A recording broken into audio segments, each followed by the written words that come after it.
This is a call from Pennsylvania State Correctional Institution. This call is subject to recording and monitoring. To accept this free call, press 1. To refuse this free call, press 2. Everyone is affected. It's not just the person being arrested or the cop doing it that has to do the paperwork. It's not just the probation officer that has to deal with it afterwards. It's every single person involved in that person's life. While I was in jail, my relationship with my family was really tested. So my family consists of my children, which before incarceration was just my 2 daughters. Now I have a son. My grandparents who raised me from teenage years on, and my brothers. So my grandparents really were the parental guidance people in my life. There's typically like 3 stereotypes that I see.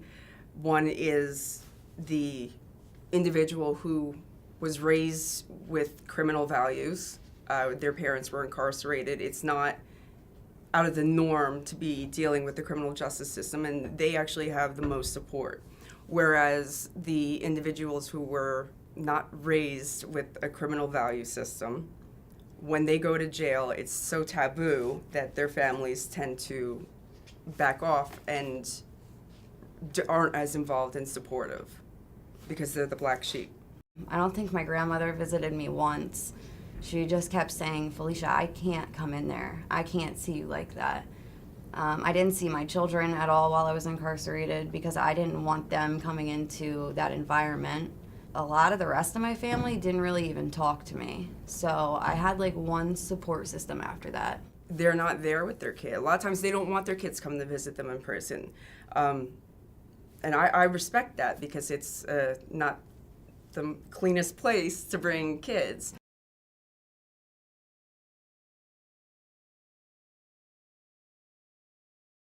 The hardest thing about being away from my family was not having any control over anything that was happening out there. I had no control over knowing whether the girls were okay, whether they were safe, whether my daughters were at school every day, or how they were even feeling about me being away.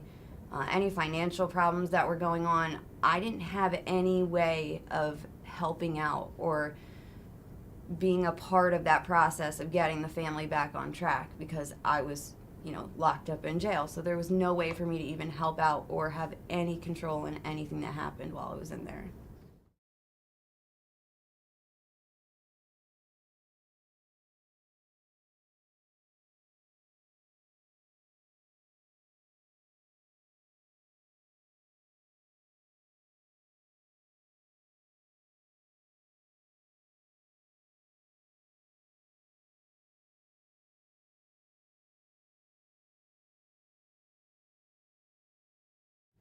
Once I was released, my relationship was definitely different.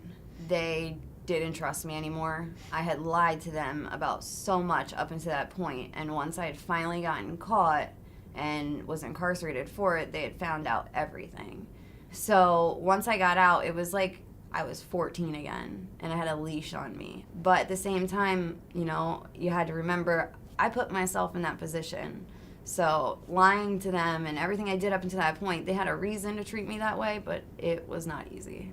They come out and they have to prioritize what they think is the most important. When they come out and they report to parole and probation, they're first handed, their cost, fines, and restitution, and when their first payment is due.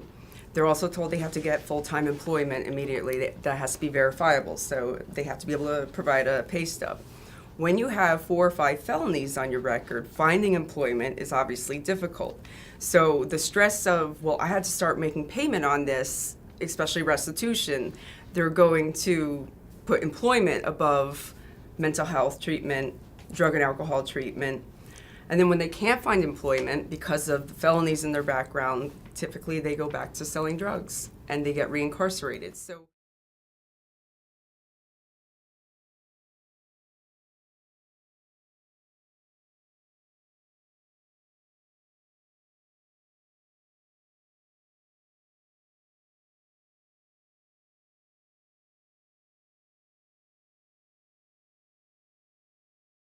You have 5 minutes remaining.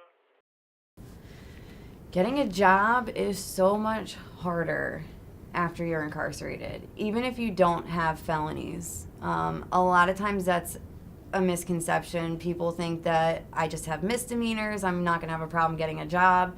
That's not true. Because depending on what your misdemeanors are, if they ask at an interview and you don't want to disclose, I mean, most of the time they're going to say, okay, we're not going to hire you. But if you do and you have anything theft related or drug related, they're going to think you're irresponsible, can't be trusted alone, nothing with money. Some charges, you can't work around children or in a certain vicinity of them. Like, it's hard to remake a name for yourself after that's already on your record. It definitely is.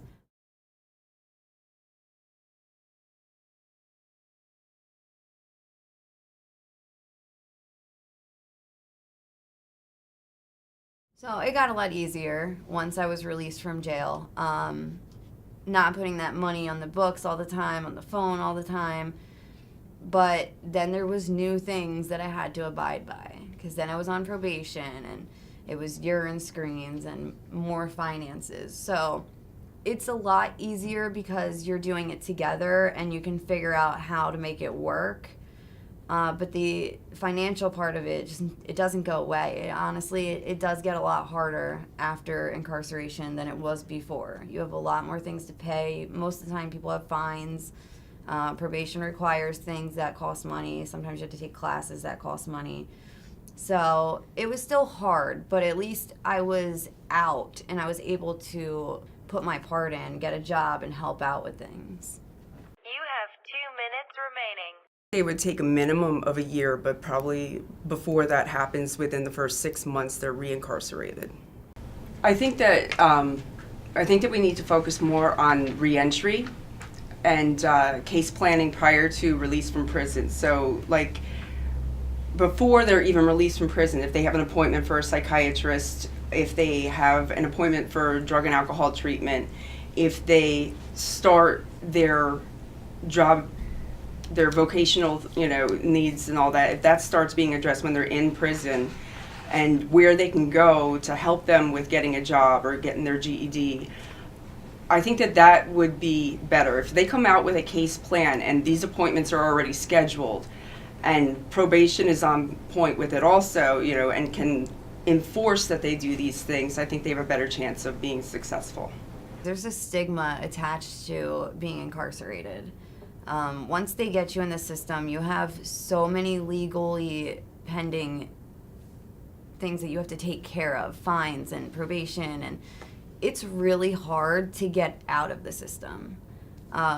Depending on your charges and how many times you're in, they'll keep a closer eye on you. They'll pull you over for just anything, just to see if they can catch you with something.